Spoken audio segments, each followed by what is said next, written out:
Okay. Yvonne. Yeah. So let's start. I'll just start quickly and then and pass to Sheldon. But basically today and tonight we're talking about how to be an effective advocate. And unlike some things where people get into, well, what do how can you be in Sacramento or in DC and do all this high-end stuff and all that? It's actually much more straightforward and much more locally directed. And so we're gonna have that as our focus today and tonight. And as we go through it, yes, the rule of thumb is to stop us, interrupt with questions. We have places where we are have stopping for questions, but with small group, we can do it just as we want. And with that, I will see if this what's Shelton. Yes, I mean, like I said, it's a conversation that we can have now because it is a small group, and but I know that Cindy, you've been to Ledge Days or you've been part of the advocacy world or helping us on things. Serena, you've done it also, correct? You've been out to meet and greet with um, your assembly person or whomever it may be. No, not in my role as a board member. When I worked Okay. at the county office level, I went with like our Head Start group Sure. to the Capitol a couple times, but really my exposure is very limited. Okay, but you've been there and you've done that. So Yes. Uh-huh. that that's the important part. And Okay. that's the things that like David said, it's not magic. It's just being who you are and what you are and Mhm. all. And so that's the important part. And I'm losing my voice. You I are. don't know Oh. why, but anyway, we'll try our best. And again, thank you for being here with us tonight. Um, Notice I'm not talking to Yvonne and Bina because we see them all the time. No, that was very rude, wasn't it? But anyway, Yes, it was. I don't Yes, it really was. and see you in real person. you Come on, talk about driving the Sheldon. train. Deb is over here. She's driving the train all the time anyway. So, Here to but learn, actually, Shelton. what's that again? I'm here to learn about advocacy because I live in Sacramento, but the building over there down in the Capitol is not Mhm. one I frequent very often. Well, we all try not to frequent that building, but again, we'll talk a little bit about other ways of not actually having to go into the building and all, but and still doing the same work. But again, you all know what ACCBE is, Okay. and we are the advocates for the county boards and um, the county board's voice. And we learned that very much at our first in-person meeting that we had last week. Gee, it seems like yesterday. Oh, it was yesterday. Last week that we had that, some of the county board members, um, they're new to the whole process, so or just to be advocates. And like you said, even for Bina, who's been around for a while, the whole idea of what we stand for and how do we really express that to our concerns to our assembly people, our senators, our congress people. It's just one of those things that um, that's who we are, what we are, and what we stand for. So ACCBE, again, we're here for to equip county boards with resources, training, and connections. You're here. This is a training. We're connecting you with the others. Um, that we look at what are some of the issues that are impacting your county office, and is it something that is a policy piece or something that we can, help across the state in terms of looking at what the needs are, what we need to do, how we can meet each other's needs and advocate. Um, as the next one again, and this is the key goals is to advocate, develop partnerships. Now, each of you have your own um, folks that you talk with in your counties and all. But we really are building that relationship with the county superintendents, the partnership there. I work with the folks at ACSA, the Association of California School Administrators. I've been having conversations with the affinity groups off of ACSA, like the Asian Pacific Islander group, the Black administrators, and the Black superintendents group, administrator group there, the Latino one. So I've been reaching out to them, talking to them, seeing how we can um, make sure that they know who we are, who they are, and what they stand for. Essentially, we all stand for the same thing, making and meeting the needs, not making, but meeting the needs of our constituents, our students, our families, our communities. And so we keep bridging that. Some of you belong to Rotary, some of you belong to Kiwanis, you belong to other groups that you're representing the county. You can, say who you are, what you stand for. I just came from a mixer with, the 5 different Chamber of Commerces just to introduce myself to some folks I've never met before. So it's that kind of thing. It's putting yourself out there. And again, looking at solutions, things that are challenging the educational system that we represent, the students we represent, the students in the alternative ed programs, the special ed students, whatever it may be, that's who we are.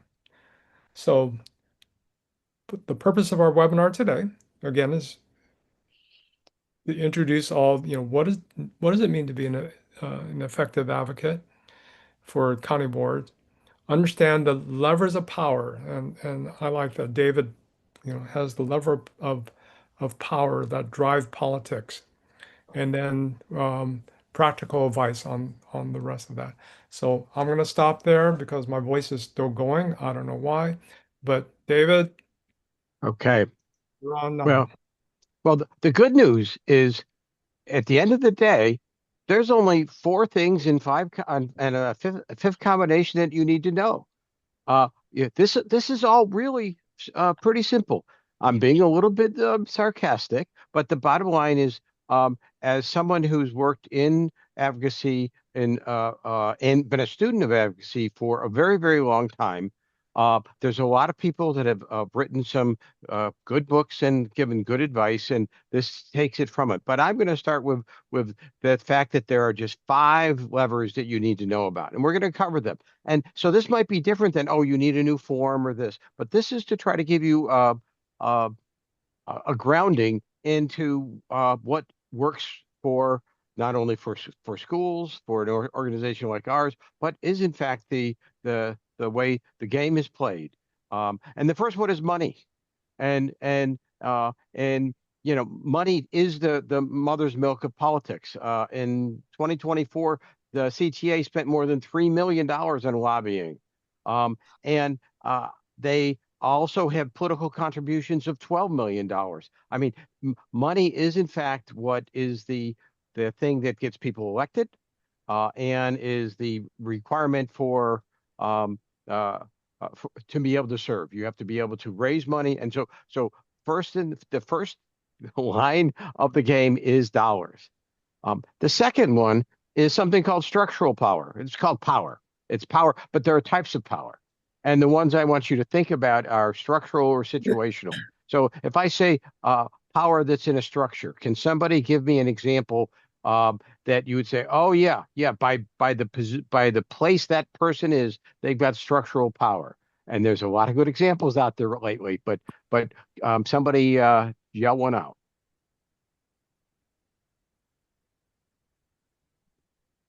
Come on. I'm going to make you guys work a little bit. Is the governor one that has structural power? He certainly does. He is power just because of where he sits and his ability to do so. So does the president. So does the Supreme Court. Think of those 2 balancing places. the president, the single most powerful person in the United States, but is also an institution, can check him. That's situational power or structural power, and it's really important. And then bringing it back down to our world, does anybody here know what the suspense file is?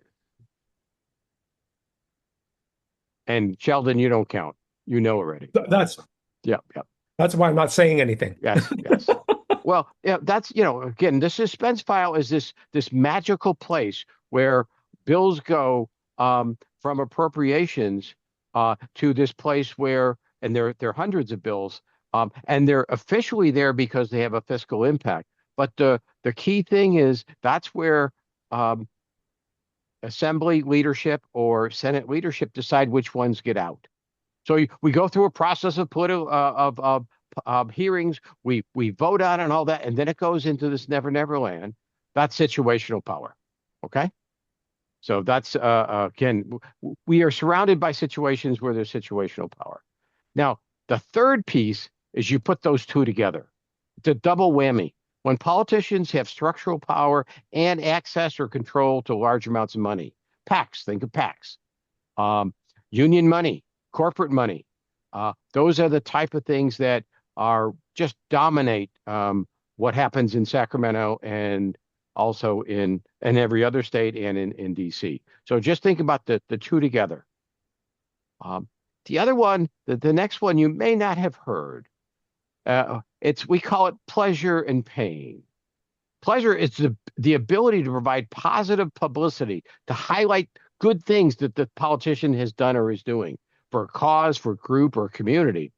And the opposite is pain, negative publicity, when a politician has or is considering something some group doesn't like, or is not supporting a position or something that a group wants. So it's simply, called the pleasure pain continuum, and that's how it works. And then there's another one you may not be familiar with, which is called solution experts. Issues facing legislators are very complex often, and to craft legislative responses, and I'm not always talking about solution, but responses often require deep and direct knowledge of the problem. In the real world, significant problems rarely have simple solutions. And so legislators benefit from content experts who can help them craft these solutions. Then that they transform them to something that can be done in the political arena. So look at those 5 levers. Those are those more important. If you understand how those work, you actually are in good shape to do this work. Now let's talk a little bit about us and other educational associations. Do we have money? No. No. No. And most educational associations don't. The big exception is unions, which bring in big money. And they also bring in something equally important or equivalent to money, which is volunteers. Hundreds of them at times, and sometimes thousands, to support a cause, a bill, or a candidate. Now, caution, we don't support candidates. That's not what we ever do. But money is something we don't have. Structural or situational power. Yeah, we do. We do have that locally. And if we do this work collectively, statewide, we do it. You can't sell ourselves short. We're county-wide elected officials, and the county superintendent is also a county-wide leader. So, when people hear about, you're part of XYZ school district. Oh, you're part of the county board of education. Whether it's a reality or not, it's structurally or situationally, we're perceived to have power, and we do make decisions that give us that situational authority. Now, the third one again is money and power. Nah, we blow it again. We do not have anything there. But what about pleasure and pain? Yes, we have power there. Yes, if we do it well, we have the opportunity. We're going to talk about that. That's actually one of our biggest opportunities to work closely with the legislative process and our members. And then the last one is solution experts. This is an underappreciated strength we have. Yes, it's one of our strongest levers. We really are with us and our superintendents, we actually are closest to the problems. We have a clear idea of what needs to be done, and we'd love to have the opportunity to be heard. And part of the reason why we want to be heard is why we do this the rest of the work. Um, and then So there's Dave, this. Dave, Yep. okay, so we have no money, right? Nope. However, manpower. So since we have quote constitutional, power because either elected or appointed, but if we enlarge our circle of manpower, people that we can connect with, people that are in our community, to what extent that's manpower can, I won't say equal, but be able to have, some assets. Oh, that and that's why actually the next one is the next one is important. It's about relationships, because you're right. There that we will um, legislators, politicians know that money matters, but they also want to get stuff done. They also Mhm. they recognize and benefit from the fact that we are in we provide them with opportunities. We provide them with positive, and that's the type of stuff we're going to talk about as to how we become effective. Um, so I'll get to we'll get Okay. into the slides in a second. But the other piece, remember how it's location, location, location. Well, in our world, it's relationships, relationships, relationships. That's where they start. That's where they go. That's where they end, and that's where they circle back. And it's the idea you need friends before you need friends. You need to have friends. You need to make friends. You need to have colleagues. So it's not like, oh, I've got a problem. Is my state assembly member going to help me? It's an issue of we've already have an ongoing relationship. We've already worked together and all that because we build mutual benefit. Be clear, it's about mutual benefit. So and trust, but benefit for both parties. This helps us and helps them. So it's not, and there's nothing nefarious about that. That is, in fact, how the world works. And then there's often the question, well, members or staff? And the answer is yes, it's both. Um, both of them have an intrinsically powerful role to play here, and we need to recognize that and utilize them both for our benefit, and they will do the same back. Okay. Um, so this gets back into, well, so how do you do this? How do you use the tool? Um, and it goes back to the local structural power that is most valuable in using the lever of pleasure. You can give positive opportunities. You can connect people. You have deep expertise. Uh, remember, most elected officials, they're not in it for the big money. I was actually just looking at the dollar amounts. I was the base salary for a legislator in the state of California is less than the top teacher salary, and even a lower high school salary. It's $134,000 a year. They're not doing this to get rich. So the issue there, why are they serving? It's good to figure that out. But the same question for us: why do we do it? So I think that's important. Now, there's also this group of people called lobbyists. And where do they fit in? And you need to be clear about what the role is versus our role. And I would suggest that if you know those 5 things, you already know what the lobbyist's job is. That's because those are the tools they use every day. But our lobbyists, like us, are not money lobbyists. There's a whole classification of lobbyists and lobby firms that go with the big money, that have Netflix as a client. They have PG&E and all that. Those are serious dollars. Our lobbyists aren't that way. They need to capitalize on what we bring to the table. Back to the 5 levers. So what they're good at and what their expertise and why they fit into this is that they have strong relationships that they built with members and staff over long periods of time. And they have an expertise in using the legislative process to their advantage, which means, if done well, to our advantage. Okay. So I'm going to stop for a second. I laid out, something you probably haven't heard. You haven't probably heard this approach to the the use of power and all that. So I'm interested in any response or conversation or questions for a moment.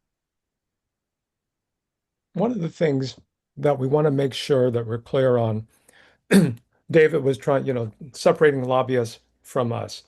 And never, ever, ever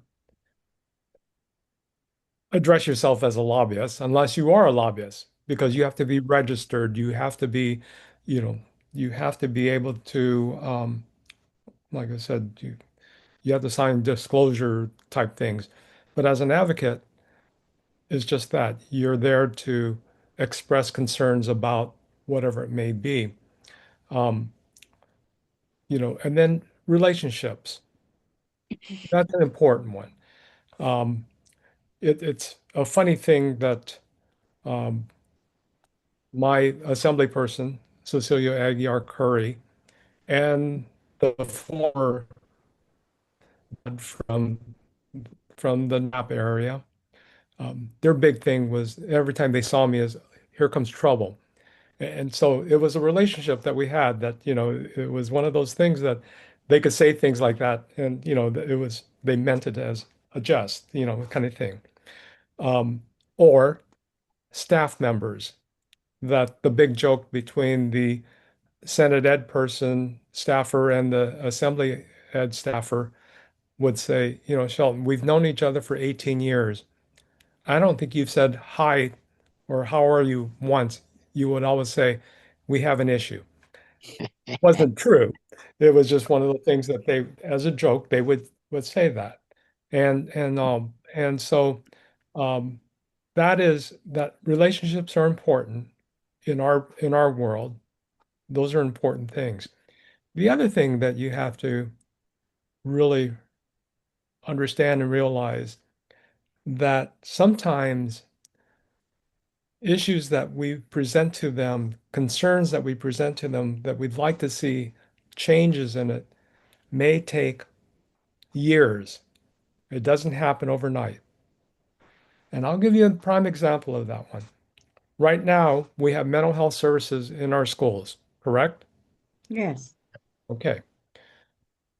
Take it back 20 years ago, and everything was sitting up there with the state mental health um, and behavioral health. Millions of dollars was going to that. And the LAO said, with all the money going there, you only have about a 5% push-in rate. In other words, they weren't meeting the needs of our kids. 20 plus years ago, uh, before I say this, remember that many of the policies that we see, a lot of the concerns that are brought up by a senator or assembly person, it's personal sometimes.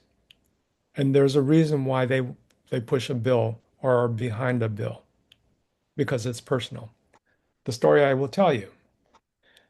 So Darrell Steinberg, Yes. Yeah. he, Yeah. he, Yeah. he doesn't mind me telling this story now, Mhm. but back then I was meeting with him. I would knock on the door at the Capitol. I would meet with his Dr. Vismara, who was his medical person, and we would talk about the mental health issues and how the dollars need to flow to schools, yada yada yada. Met with his staff members, everything else. Then one day I get a call from Darrell and said, "You want to have coffee?" And I was working in Sac City at the time, so said, "Sure, let's go have coffee." Early morning, and so I looked at him and I went, "Something's not right. Help me understand what's going on." He goes, "It's the budget." I said, "No, no, it's not the budget. What's going on?" And so as we talked about it, his daughter was one of the students in my district in Sac City. I said, "Okay." And so we started talking a little bit about that. He said, "I had to send her away to a school." I went, "Whoa, time out. What do you mean he had to send her away to a school? Why?" Well, she's having issues. And so we started talking about that. And when I said, okay, we need to act on this. So I sent a team, a psychologist, a speech pathologist, an educational specialist to the school that his daughter was attending to assess her because she needed to be assessed. We needed to see what the issues were. And so she was having some mental health issues.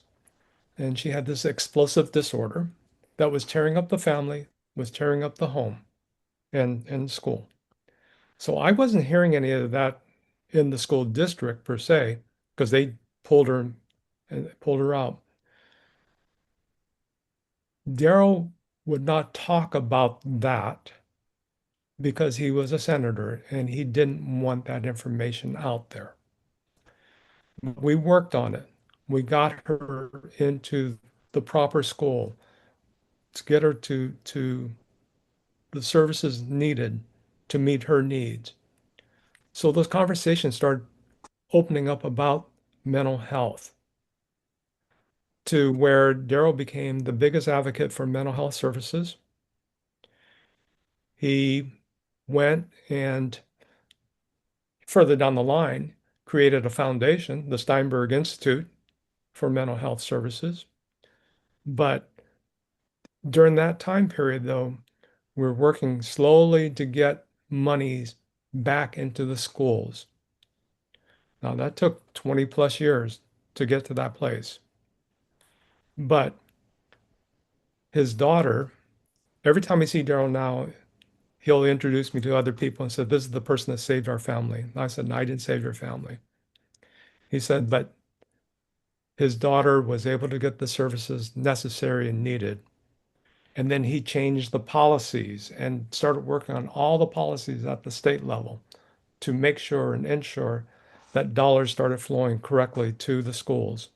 It's still not all there, but it's something that's happening.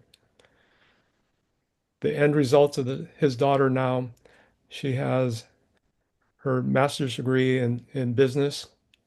She works for a large corporation, that kind of thing. But Daryl now is a strong advocate for mental health services. And that's why our schools now are getting some of the dollars flowing. That's why we have the Mental Health Service Act. That's why we have all these different components that are, it's personal. And so you have to sometimes remember that when you meet with legislators and stuff, if there's a bill out there, sometimes it is personal. Yes. And we have to keep that in mind. Thank you for letting me tell that story. And you certainly do. And that's part of, and our lobbyists are clearly, that's part of what their bread and butter is. But the rest of us need to know it too, because everybody has a story. Every member can tell you something about why they're there. And if you take the time, they'll also hear why you do what you do. I'm going to keep us moving. And the key point here is surprise, surprise. Being the best advocate does not mean you hang out in Sacramento. It does not mean you hang out in Washington, D.C. The key action is actually in your county. And the first question that we ask is, well, what collectively as a board and a county office do you do now? Yeah, what is it something on your radar, or do you in fact have an ongoing effort to make sure that you're connected to your local elected assembly members and senators, as well as others? And like virtually everything else we do, I just want to reiterate, we do it in collaboration and coordination with the county superintendent if we want to be successful, we want to be effective.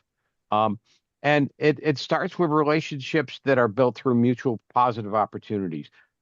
Have your members, how often do your members visit your programs? How often have they had the opportunity to see who you serve? And not just the fun ones, but some of the tough stuff. Some of the, have you taken them to the Court Community School? Have you taken them to a locked facility? Have you taken to a facility where you serve highly highly impacted special needs kids with huge physical dependencies. Those are all important. Do you have them come to your award ceremonies? Do you have them as part of your activities? Um, those are the type of things, that, so this isn't about going to visit them in their office. This is about actually engaging with them in your backyard, in our backyard, each of our backyards. The other part of it is, your engagement in the larger community. Um, uh, some of you are probably Rotary members or other community service organizations. That's where I run into um, Congressman Kiley's field representative all the time, and I run into Joe Patterson, who's our local assembly member, not related. Um, if he's not there, his rep is. We talk. That's how we keep in touch. Um, but then we also, a formal check-in. Okay, hey, we haven't talked for 6 months, or the year's coming up, or where are we at?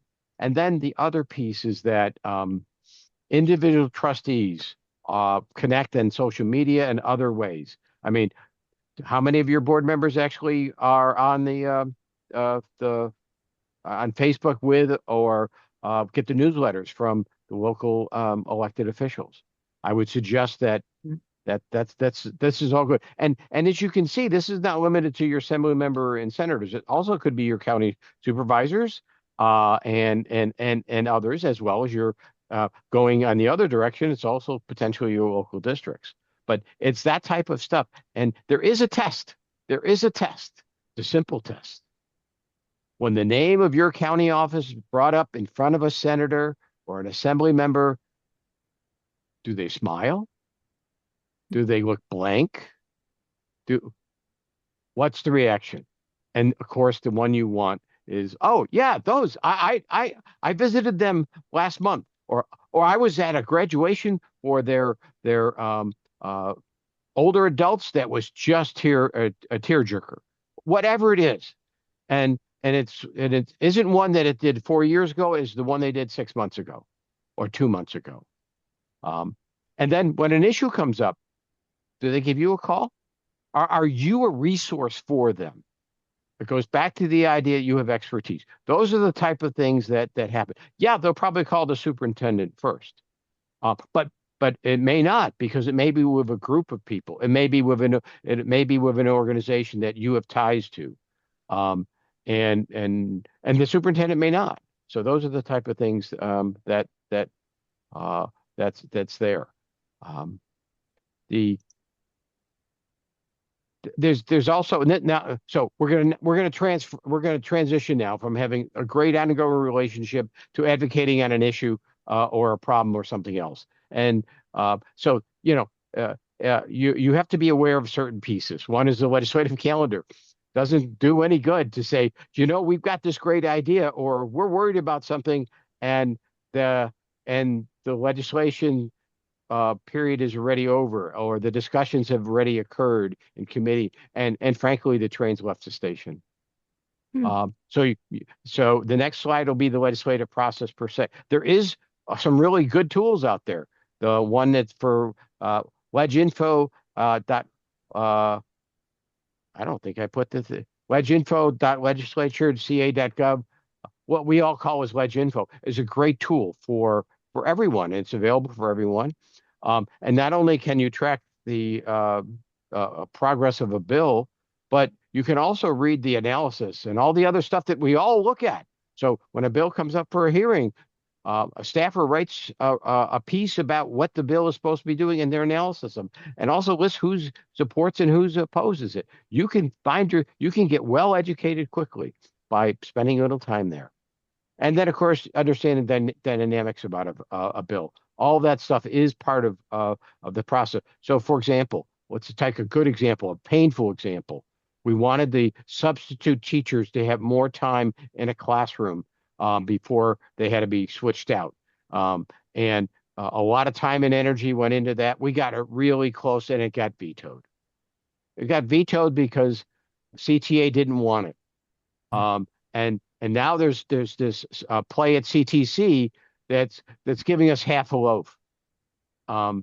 Yet there's still a great deal of interest in saying, no, we need to go back into this. So, everybody knew the dynamics could be that CTA would be a player, but it wasn't until a week or two or three before the final hearing that an op-ed came out from that was from labor that said, no, we don't want this. And because that bill was actually moving ahead quite well up to that point. But that's an overview of the ledge process.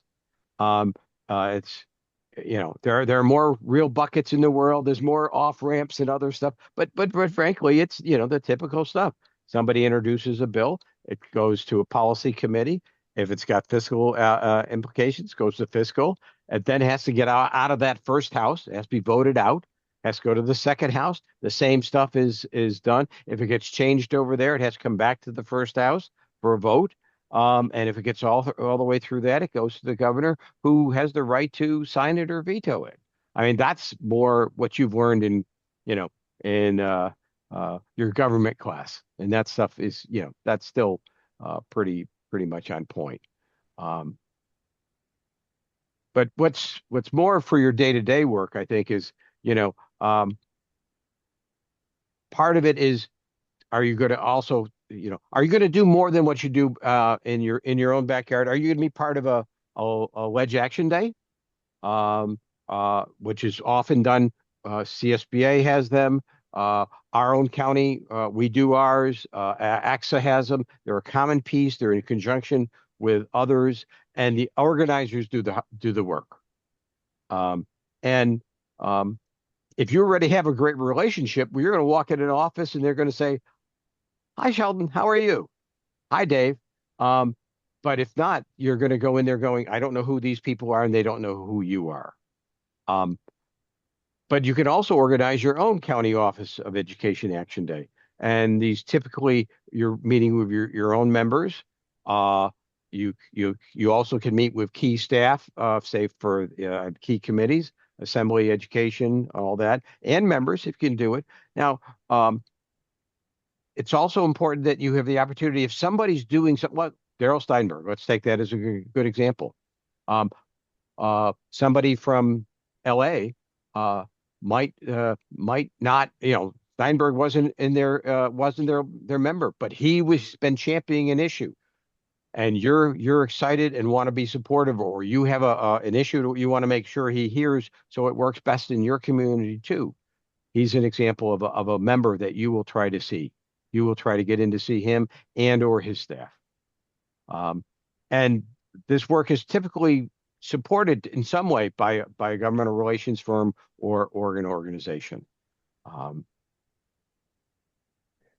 So David, yep. I was going to say, I'm going to stop you for a second there, because both Bina and Serena both were talking about their boards are a little bit wary of engaging in legislative issues. Can you talk a little bit more about that, or why that's the case? Bina, do you want to go first? Yeah. Either way. You can go Yeah. first if you're comfortable. Oh, sure. Why not? Okay. Well, our superintendent, Mike West, he has since retired since January, but we have a new appointed superintendent until the next election period. But Mike was very heavily involved in legislature with the superintendent's organization and various things. And so he pretty much always handled all of that. And so as a board, we never really got involved.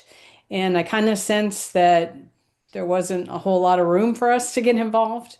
But anyway, maybe now that will change, but it hasn't really been the culture in our county office where the board members and the superintendent partner together to be advocates. Okay. Yep. I would And ditto exactly everything Serena said. I do feel like our new board, this board right now. Your Sac County board.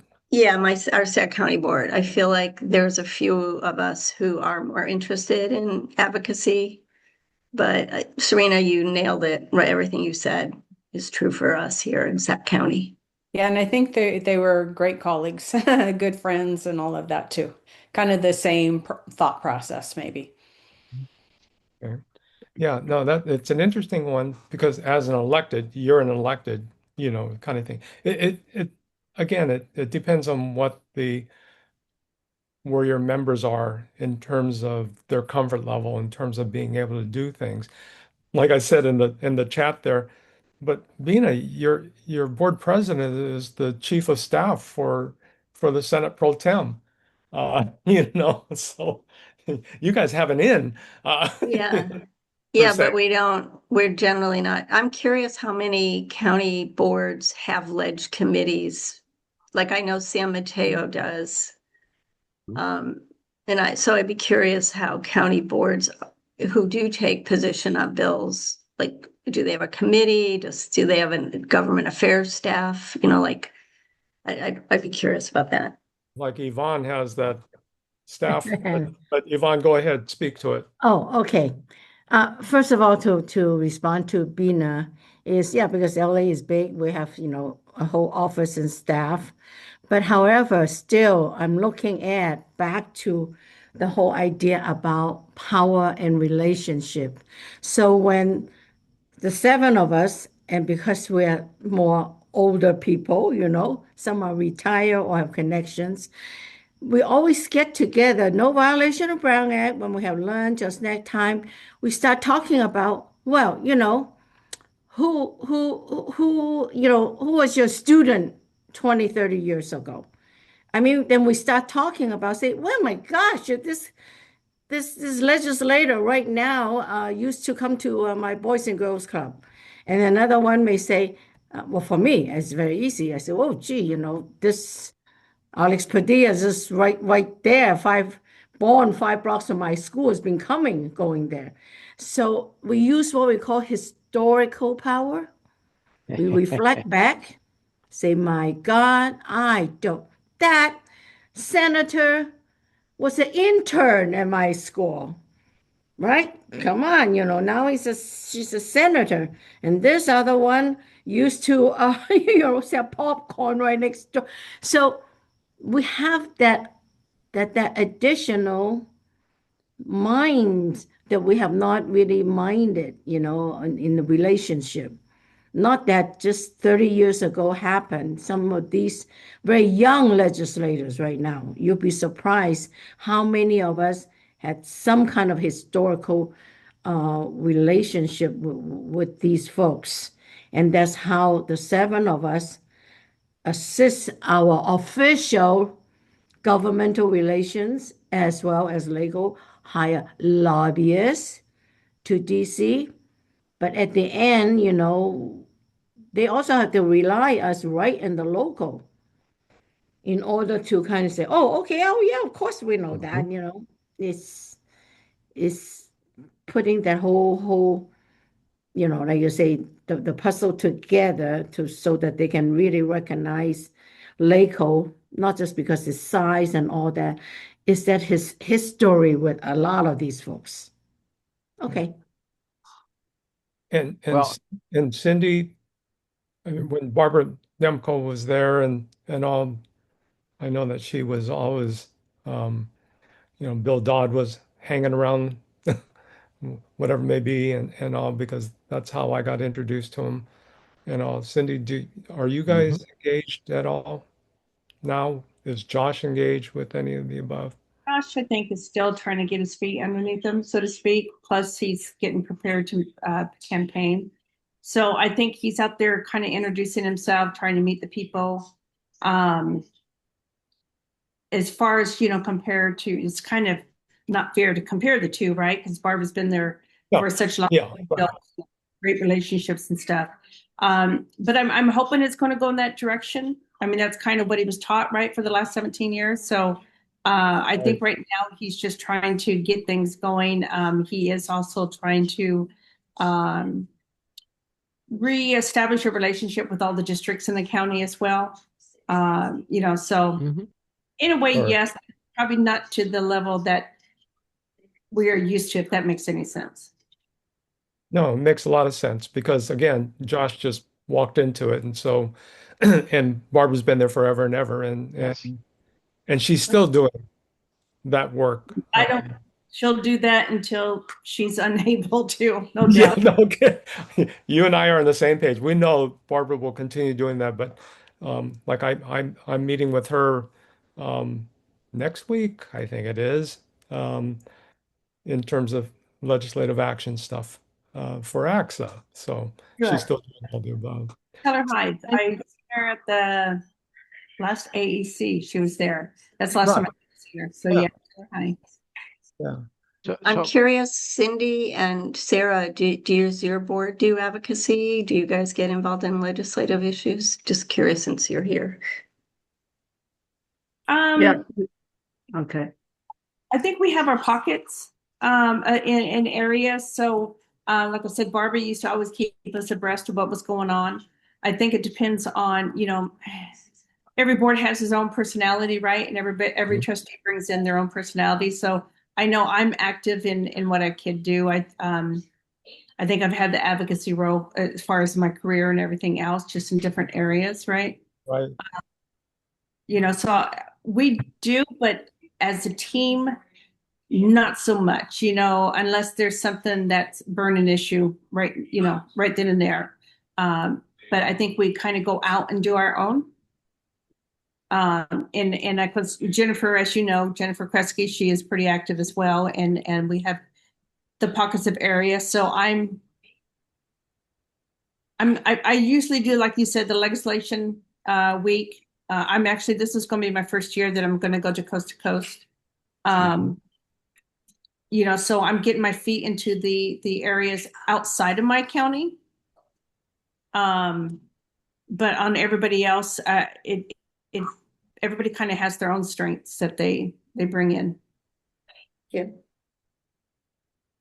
And I think that's a key piece. There are 58 counties. There are 58 ways of doing it. Yeah.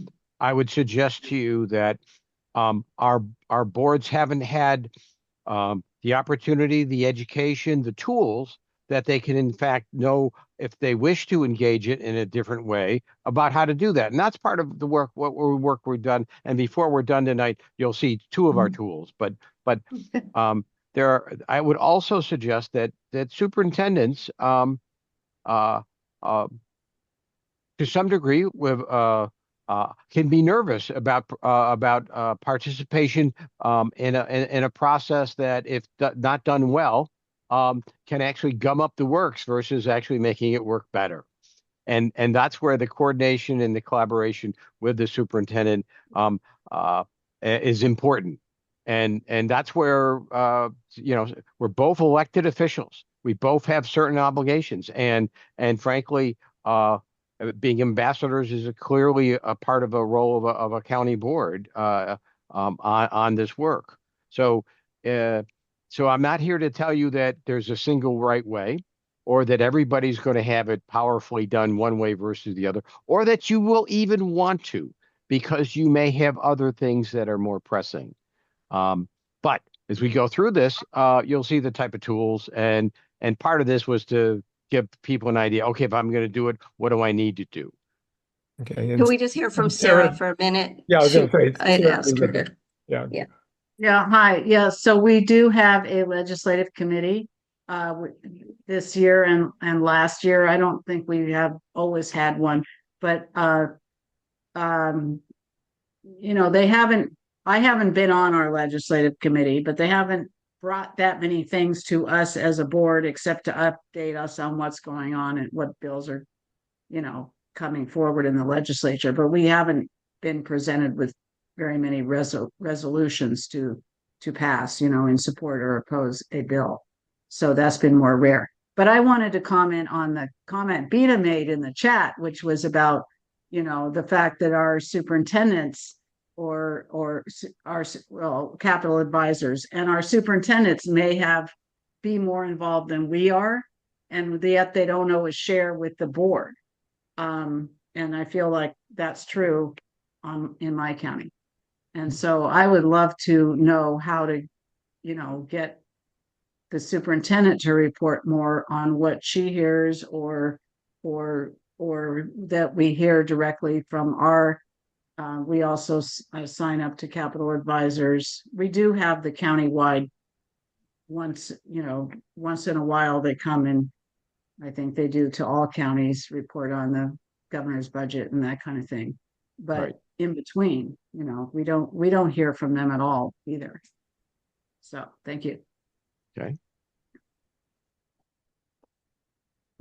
Well, some of the next slides, and this, I think, some of the next slides focus on how to prepare for a meeting and all that. And I think from what I'm hearing, we may go through those pretty quickly and don't have to spend necessarily a lot of time. They're there for the record. And then but we will get to something about the tools we have that already help you as board members and your board think about what to do there. So let's think about that. I'm looking at the clock and see if we can do that timely. So, for example, this slide and the next one is about how to prepare for a meeting. Know your legislator, prepare materials.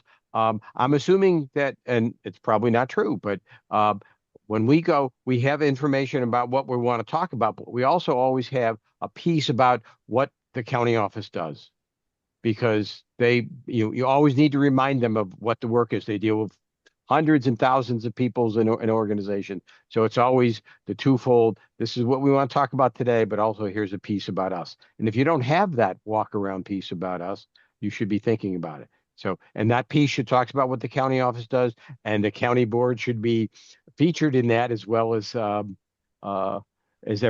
superintendent, as well as other stuff. But so unless somebody slows me down, I'm just going to keep moving through that one. Okay. The next one talks about how to do the meeting in some ways. Again, being very respectful of their time. If you're got a meeting with a member and that member gets busy and can't make it, and you have staff, no problem. Equally powerful, equally useful at times, even more so at times because you might there. Personal stories, asking for a commitment. Always recognize you never oppose a member. You might oppose their position respectfully and a few other things, but and it's also okay not to be able to. If they ask you a question and you can't answer, don't make it up. This is an opportunity for you to get back. No, I understand what you need, and then you always leave your materials behind. That's the type of stuff that it's pretty routine, but it isn't and it can be done well and it can be done poorly. Afterwards, you send that thank you note. Bina, I saw that you already sent the thank you notes to the two members that visited us at the meeting in Stanislaus, and that was great. First, they were great, and two, they deserved a quick response. And then we track stuff, and they track stuff too, and you check back with them. But it's all part of building a long-term relationship. It really is. Question, Dave. Okay, to what extent that you may want to reciprocate, during the meeting, you say, well, you have, a bill and that needs support, how can we support you? This kind of stuff. That's always part of the conversation. Thank you for taking the time. Now, is there in any way we can help you? Right. And sometimes they'll say yes. And they'll give you, an opportunity. Or what other offices are you going to? Well, we have a meeting later today with. Well, do me a favor when you're there. Also, make sure you mention. Those are the type of interpersonal and things that you try to, as long as it's appropriate for you to do. I mean, you also are making a judgment call about all this stuff. But we usually go in a team where the superintendent will do the opening, and this is what we do at LACO. So describe our program, and we script it out. Each one of us hit a certain point, and at the end we say, okay, you have some issues or try to develop some legislation that we can also support you or be able to at least outreach. And they usually jump, oh yeah, I'm going to have my deputy contact you. So when they start contacting, they'll become a two-way street. I help you with a bill, you help me with mine. Right. There's no quid pro quo in the world, but there is mutual support agency. Now, Yeah. I do expect almost always, if you're going to be doing a visit, especially that your superintendent will want to be joining you. Um, uh, uh, and and then you decide ahead of time who leads and all that. Yes, you do all that homework ahead of time, and you do it to a degree so that everybody gets a little visibility, um, and they all have the opportunity. Um, but sometimes the lead is the board president, and they introduce the superintendent, and sometimes it's the other way around. It's okay. It's all okay, and it may matter based on the relationships that exist with that office. Okay? And bring a student board member and a parent. And that's where those personal stories are important. Those are where you bring it home.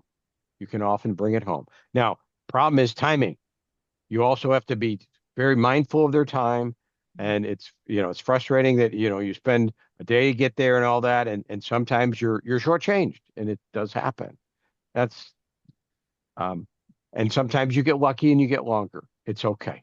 It's just how it works. And since this is not supposed to be a one-time only type thing, this is part of the work.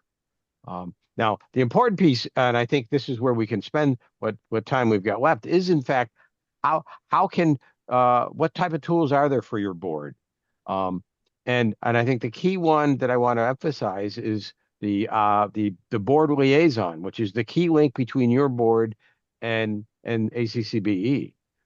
This is the place where if you've got advocacy issues or questions, that's a direct line. That's a two-way communication. It's a powerful piece. And we are working hard and this is our first real legislative session, to be able to track key bills. Others are going to track hundreds of bills. It's clear to us that we're not going to be doing that. We're going to be tracking key bill. Serena, you got your hand up. Go for it. Yeah, I was just wondering, David, since you brought it up about the liaison position, how is that working out overall? Are you finding this effective, or you still not getting that communication like you had expected? Bina, Yvonne, you want to speak to that? I think Debbie is the good one to respond to okay. that. I don't see Debbie on at the moment, but maybe I'm not seeing everybody. Me? It's Are you? yeah, I was going to say it's been a little mixed. Some people, are just more engaged. We still have a few boards that don't have a big board liaison. But Debbie sends out a little cheat sheet twice a month to the board liaisons that kind of tell them what's up, encouraging them to present it to their board, on our events. And I think she gets good feedback from people on that. Deb, you could probably speak to that. Yeah, we've gotten probably that cheat sheet we send out twice a month is the one we hear the most back on. But yeah, I think we're still short around 10 county board reps. And when we send that, for those counties who don't have a county board rep we send it to the board president and the superintendent. So it gets forwarded to them, and we say in it, because you don't yet have a board rep, we want to make sure you have this information to share with your members. Yeah. Yeah, we should probably like touch base with them and see like what else they need to be more engaged. Like what else could we be doing, or do they want to meet more regularly together? We haven't done that yet. Yeah, I think like for our county, I feel like our administrative assistant to the superintendent, she's really good about forwarding things to us, probably more so than our liaison is. Okay. So. Yeah, Serena, it's because, I do the recruitment, and my relationship from the very, very beginning is usually the administrative assistant and the superintendent.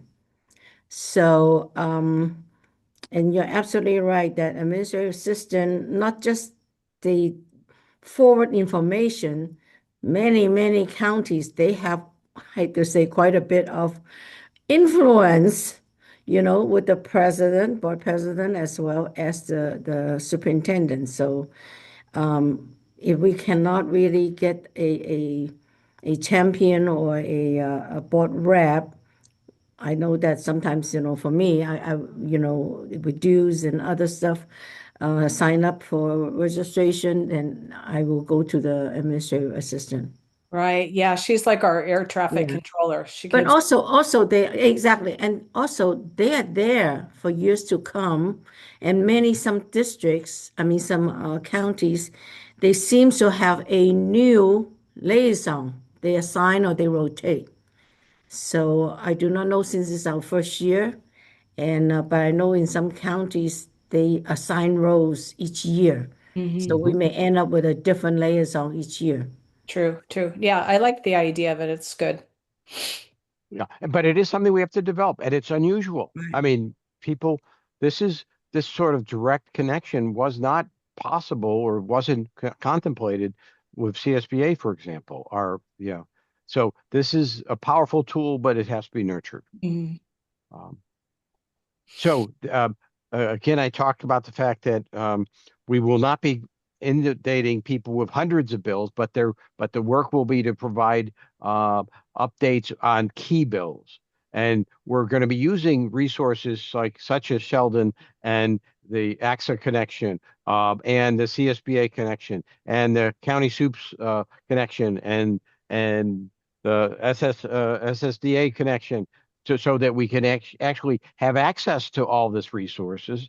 But instead of putting hundreds of bills in front of our committee or others, we will be looking to have the 5, 10, 15 that are most important, or that are most critical, and those we can actually then have an opportunity to be effective on it. And you can look for that in our advocacy updates and action alerts.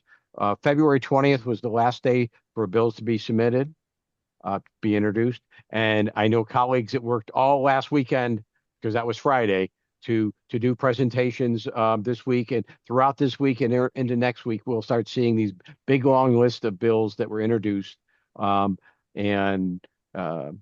see what people have to say. The other piece I wanted to talk about was that we have a way for any of our members to directly submit information about a bill that they're interested in having us support, and that's called the Advocacy Committee bill submission form. And it's not just, look at bill number 121212. It actually requires somebody to tell us a little bit about what they think it's in the bill, why they think it's important, and that sort of stuff, to get us all thinking in the right frame of mind about, okay, how does this bill impact your county? How does it impact students? But how does it impact outside of your backyard? And who might be supportive and who might be opposing it? So it's building a context of knowledge for a little more thoughtful conversation about that. But the most important part, from my perspective, it gives a direct access to the document, to the process, which is not possible. If people want us to take the time, we can bring it up. But if not, it's part of the information packet that'll be available here, and it's already on our website. It's a click away. Because I also want to get to the other tool that seems to be more interesting. And for this one, I'm going to stop sharing, and I'm going to ask Deborah to share, which is our board advocacy tool, because that's the one where, at least in one place, it's being used. It was originally designed in Placer. Capital Advisors is actually recommending it to others as a way to figure out how, in fact, you want to deal with the issue of to what degree you want to do advocacy work as a board and in conjunction with your superintendent. And yeah, make it a little bigger. That would be great. And just scroll down slowly, and we'll deal with it. The issue first is, there are some criteria that and they could vary depending on your backyard. But we had some pillars about, is it impacting students in our programs? Is it dealing with our authority? Is it dealing with over the larger issue of a role of county office authority? Is it, is it about local control? They want to take something away from us. But there are certain criteria that you would use in terms of how you might look at a bill and you might look at a priority. But then it also talks about a process by which, keep going down a little further, please.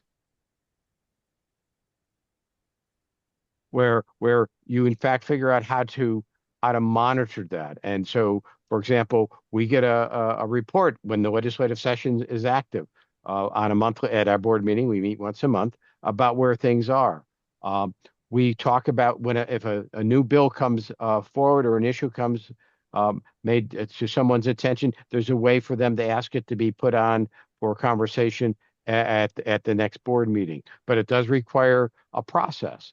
There's even a process in there that talks about if there's if an individual board member wants to talk to an issue and the full board is not ready to take a position, or the superintendent's got a different position, but how we deal with those conversations and how we do it in a transparent and open way, and with trust and a commitment not to throw anybody under the bus, and to do it in a thoughtful way so that we're powerful. But there are times where the superintendent says, this is a high priority for me, and so I'm going to testify.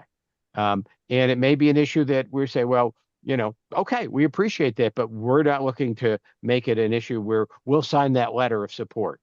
We'll sign other letters with you, or we might send a separate letter where our county superintendent says, I understand why this is important for you. I'm going to stay off this one, and here's my 2 or 3 reasons. So this is the vehicle or a tool to help you do that. I'll stop and let's have a little conversation.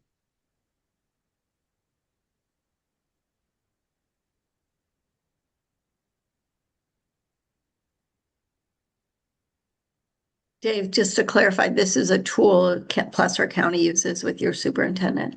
This is one we mutually agreed to and developed together.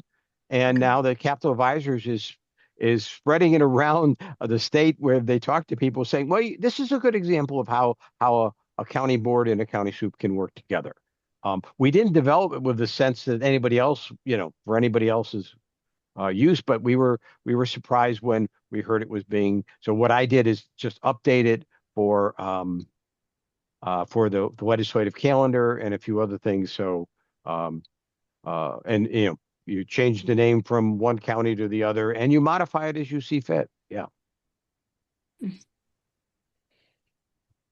And do you guys have a legislative committee, or how do your members get bills brought to you? Who's the question to? Dave, to you. Do you have a legislative committee? Okay. What we have is legislative liaisons. Instead of having we have 2 people, but everyone has the opportunity to bring something forward, but their job is to pay more attention than others. Yes. Yes. At LACO, what we do is every board meeting, toward the end, there's always a report on bills and government relations from the superintendent with the materials from the government relations. And it's open, and everybody, the whole board wait on it, although sometimes already have a support positions, but most time in the very beginning, no, it was just, a description of that bill. And the superintendent and the liaison, our government share that every single meeting. Mm-hmm. And the issue is, it's not to take over we are not an advocacy body. We are not, this shouldn't be the primary piece of work or even a huge substantial piece, but there are clearly ways that are part of our longer term agenda of trying to make sure our students are well served, that it's an appropriate place for us to spend time, just like your superintendent spends time with it. And that might be a good judge. There could be some of our counties where the superintendent spends little time because they're potentially overwhelmed with other parts. And that might be part of the balance that's struck in one county versus another. And also ACCBE, we did talk about cross counties, different counties, especially those have government relation staff, sharing that information. You know, an example is Dave, last Tuesday when it was brought to us by our superintendent and the government relations at board meeting about 1659, and it shows it's from Alameda. But LACO is being asked that LACO also support it. So immediate now, you know, Alameda, we don't have to do the work. Alameda did it. LACO just piggyback right on it. And then I sent it to Dave. Well, but that's it. I mean, if it's a piece that we think is powerful, one is our members need to know about it, and two, so maybe ACCBE will be signing letters of support along with others on key issues that are important. So we are amplifying our impact and our of that, and we will also probably develop some that we bring to them, and they then get on board with supporting also. In a minute, and one of the last slides is to talk about, for example, Senate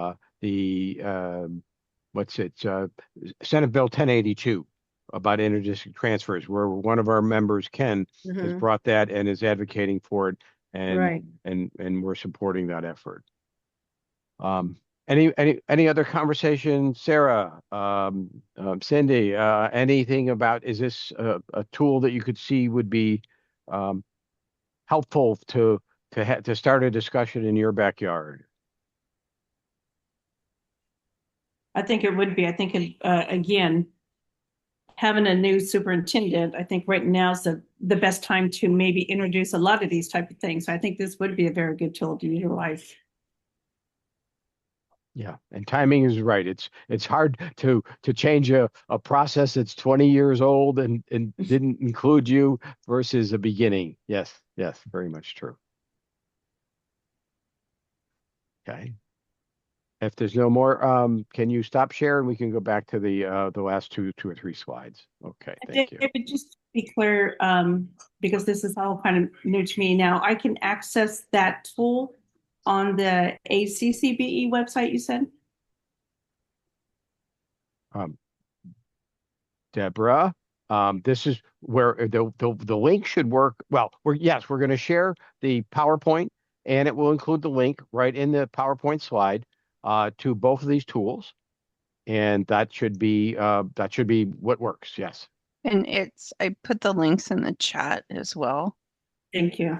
And I'm just looking here to see if Ronald has it up, but if it's not here, I'll have him add it to the resources page. Right, but these should be live links to do it, and it'll go into the resource library as a tool, and maybe we'll do. I won't be surprised if we don't do a quick write up in an upcoming advocacy in a newsletter that does the same sort of stuff. That would be probably helpful. Okay. And happy to hear, more feedback and conversation about it as it goes. Next one was about questions. We've been doing those. Just to try to close this off, this is a quick overview of some of our ongoing advocacy efforts. Again, we do this work in partnership. You do not do it alone. It does not do you any well. The only people that get to do it alone are those with money. And I think there's a certain person running for governor who's taking out every ad possible. And that's because he has that first lever. It's called money.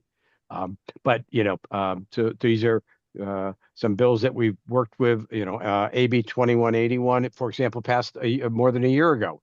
Yet, and it was stuff with Alameda County Office of Education. But it's critical. It's an example of something gets passed, but follow-up work still needs to be done. We're important to help with that follow-up work because we communicate with all 58 county boards. There's some additional bills that I've just listed 3 or 4 of them that are in play, that are just ongoing examples. And then the last piece is, again, opportunities to make a difference. Board liaison we talked about, collaboration with your county superintendent. And join the advocacy committee, be part of a working group. There's plenty of work to be done. And if you have a particular interest in a specific place, you can be part of leadership there. there's enough support where you don't have to be an expert, but the tools are there, and you can help move an agenda very effectively if you, in fact, volunteer and be part of the collaborative team doing the work. And I think, yeah, we go to Dave? there. So it's time to talk and see what else people want to ask. Well, this is Bina. I just wanted to add one more bullet to your last slide, which struck me as you were talking today, which is engage with your local legislator. Like invite them to an event you're doing, or just set up a call with them and just introduce yourself. And I mean, ideally, one day, hopefully, ACCBE will do some kind of ledge day where we can all go together at the Capitol. But I wanted you to know that last year, Dave and I walked around the Capitol and dropped letters of introduction to ACCBE to all of the members. And I have to say, the staff were incredibly receptive and warm. I was surprised. We collected a lot of cards from people, and some people invited us back, but it just struck me that we all need to just have a relationship with at least one of our legislators. So that was my reflection on your. Okay. Well, and you can do it. It's not, you already know these people are already in your communities. So this is an issue. If you're part of Rotary, make sure you figure out, because if you're part of the chamber, that's the part where I get my most activity in my communities is the chambers. They're great places, meet people of all sorts, including members as well as staff. Other comments before we close? Because we're doing fine on time, but any other feedback about what we could do differently, what additional tools you might want, how we can be, if not you, how it might help some of your colleagues as we try to create a structure that empowers our members? I would just like to say thank you. This has been helpful to me, and I appreciate having the extra tools and things. And I plan to share this information with my board when we have our next meeting. So thanks again. That's what we like to hear. Music to our ears. Okay. Anybody else for the good of the order? Otherwise, I'm going to turn it back to Sheldon to close, and Sheldon and Bina to close if they so wish. I just thank you that it was great information. I appreciate you guys' time on this too. Right.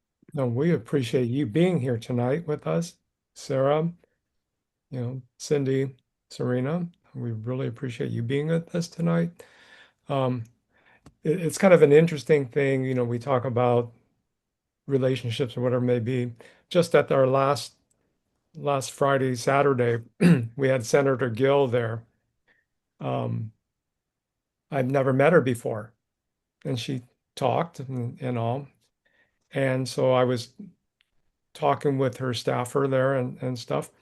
And then the senator joined in the conversation, and she had made a joke about her background and how she was doing the vet school type thing and talking about artificial insemination thing, AI. And then she gets up to the Senate and they start having this AI conversation around AI. She goes, I can do that one. And then they went, wait, what's this artificial intelligence thing? It was funny.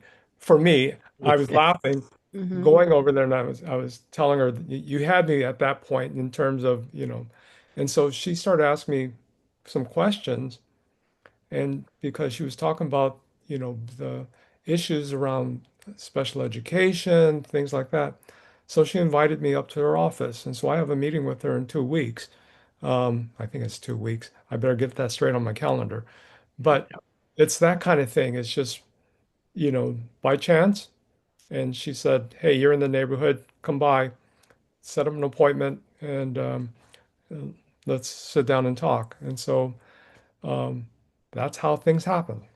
Yes. And that will be something for all of you in terms of, like I said, when they're in the neighborhood, when they're in your backyard, like Bina said, I mean, and it's been, stated before, invite the members out to visit your programs.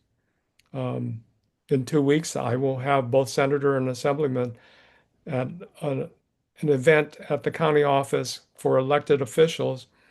They will be there, and I think Mike Thompson will be there from, also if he's in the state, just to give an update. And for Mike Thompson, he remembers me because I remembered him. I'm on a national task force on the repeal of the WEP GPO. It's a Social Security issue. And I just had to thank him for his support and everything that he was trying to redirect during the Ways and Means Committee, because I sat there and listened to the whole thing. So every time I see him, he goes, Social Security. So he remembers me as Social Security. I'm like, no, that's not me. But anyway, that is me. But anyway, Yeah. It's just those things that little things that'll keep that relationship going. Yep. So thank you again for being here. Yep. They're people, and they love to talk, and they love to be introduced to new people. And you don't have to be, and you've got structural power. You're an elected official too. So exercise it. Okay. Being anything to close, or shall we? Okay. Then Right. It was a great having everybody here. We're going to give you a gift of 4 minutes back from what we said we would spend time with. And looking forward to seeing you in person or on Zoom.